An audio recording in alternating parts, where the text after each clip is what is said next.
Inconveniente la convocatoria a las calles de lo que debe sucederse dentro del Capitolio o de las decisiones que deben darse dentro del Poder Judicial. Eso genera violencia. A mí no me parece responsable con el país, con nuestro tiempo, con la nación. La convocatoria a las calles para que se den como presión, sin que ello implique que no haya el derecho ciudadano de manifestarse.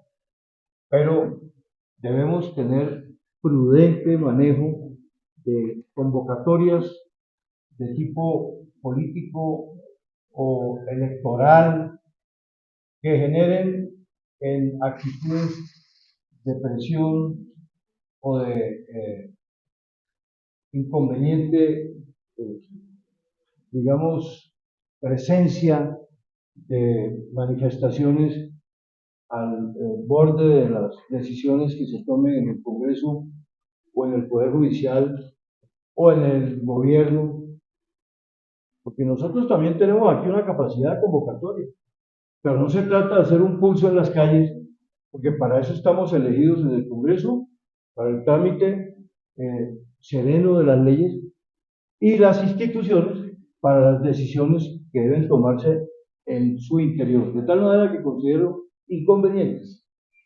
que se haga, y ya lo habíamos dicho, porque eso cualquier día en una calle bloqueada usted puede encontrar una guerra civil por cuenta de que se enfrenten unas facciones y empiecen las vendetas entre ellas.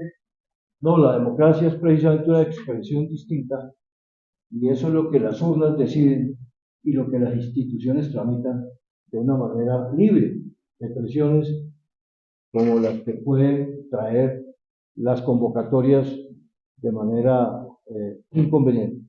Cintia, por favor. Doctor Iván Blanco, es el Congreso que piensa de la presidencia de la República para modificar el.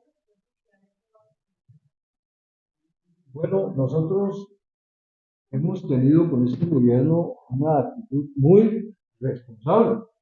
Nosotros aprobamos su presupuesto, su proceso básico de la paz, la reforma tributaria, tantas cosas que ha permitido que el gobierno tenga los elementos para gobernar y no pueda decir que el Congreso se ha opuesto de manera sistemática. Por el contrario, creo que si hay unas fallas técnicas y jurídicas en lo que fue el trámite de partidas y de aspectos del presupuesto que ahora se quieren corregir, deben observarse con todo el rigor constitucional y legal para que no pasemos de un error a corregirlo con otro error. De tal manera que recomendamos mucho cuidado al proceder gubernamental frente a este tema que en este momento está adelantando en los ajustes el gobierno nacional. Pero una pregunta del presidente,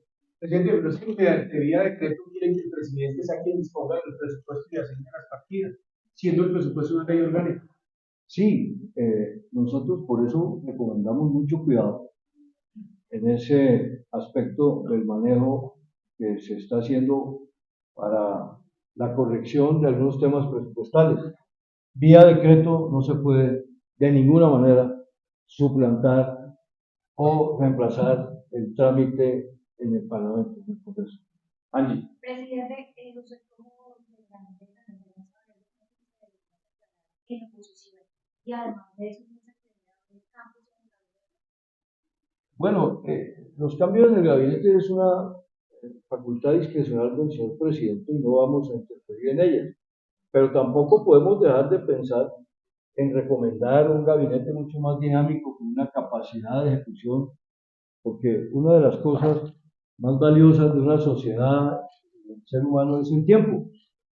Los que apuesten al fracaso están apostándole equivocadamente y erróneamente a la frustración de una época.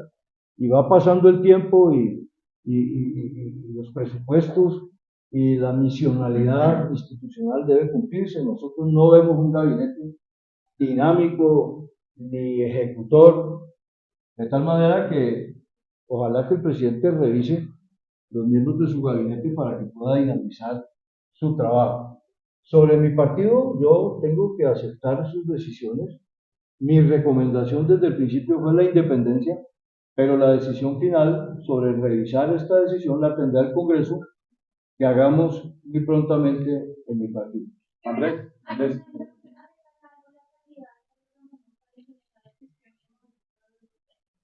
Pues bueno, Laura, Carlos Ramón González es uno de los exponentes más importantes de nuestro partido y apreciábamos mucho y respetábamos mucho su presencia en el gobierno.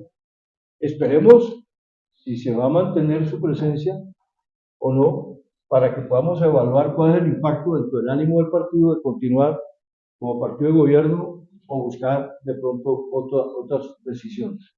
Andrés. Presidente, digamos, el tiempo corre, las reformas, por supuesto, están en diferentes estados, ya la reforma pensional está en esa técnica en estos momentos, cuando finalmente se la discusión, y usted ha conversado con los diferentes mandatos, conversar con los consejos para definir qué reformas van a priorizarse en los datos.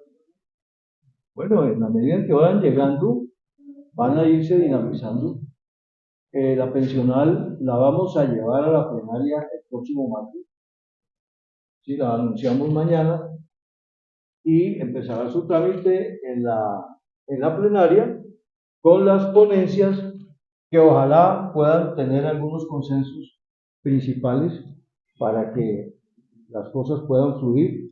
Nosotros consideramos conveniente una revisión a nuestro modelo pensional, pero hay que ver qué considera la plenaria sobre cuáles deben ser sus características y a eso tenemos que darle la espera respetuosa y conveniente, pero creo que la pensional la tendremos la semana entrante ya en la plenaria del Congreso, así como la reforma de la salud ya hace su tránsito o empieza su trámite en la Comisión Séptima respectiva del Senado, y todas las que lleguen y todas las que enviemos tendrán el trámite propio de los tiempos del Congreso, con la responsabilidad de que también seamos oportunos en decidir sobre ellas.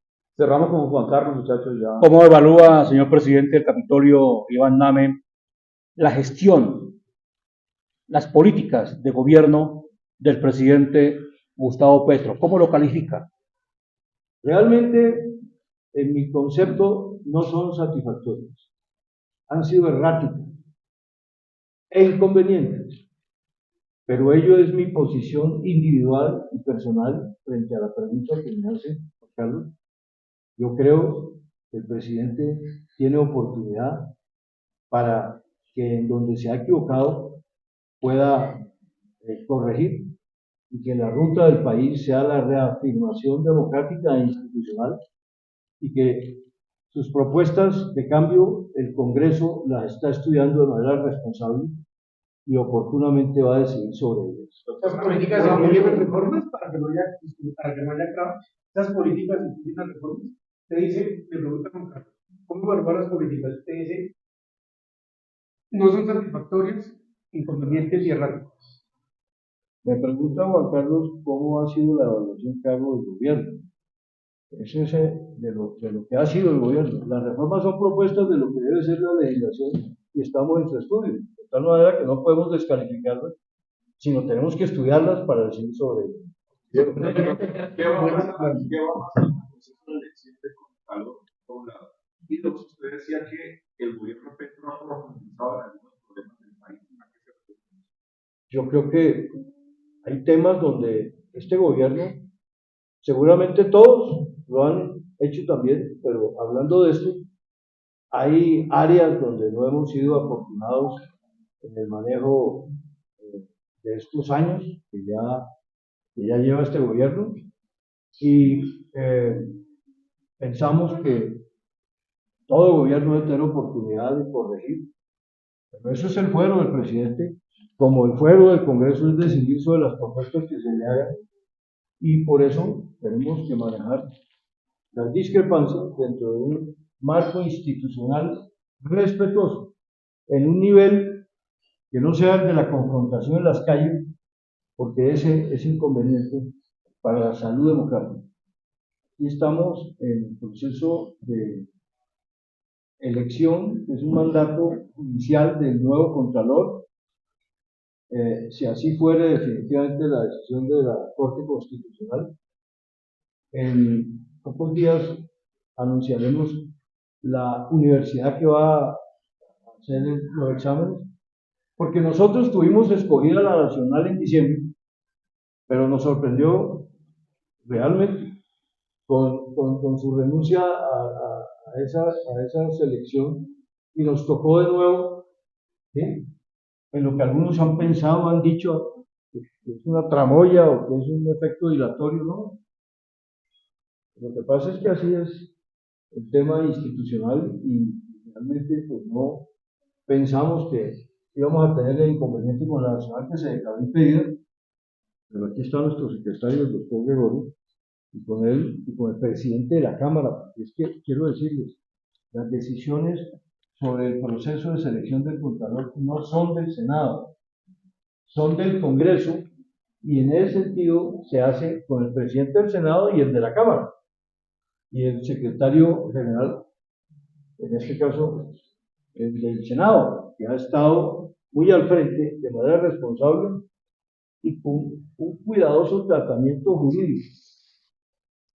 Ustedes podrán examinar las piezas que ha requerido la Secretaría General de configurar con mucho cuidado técnico jurídico, y por eso es que vamos en ese itinerario que para algunos es demasiado dilatado, pero que realmente nosotros no podemos desconocernos una de las etapas. Ahora, por ejemplo, les quiero decir algo.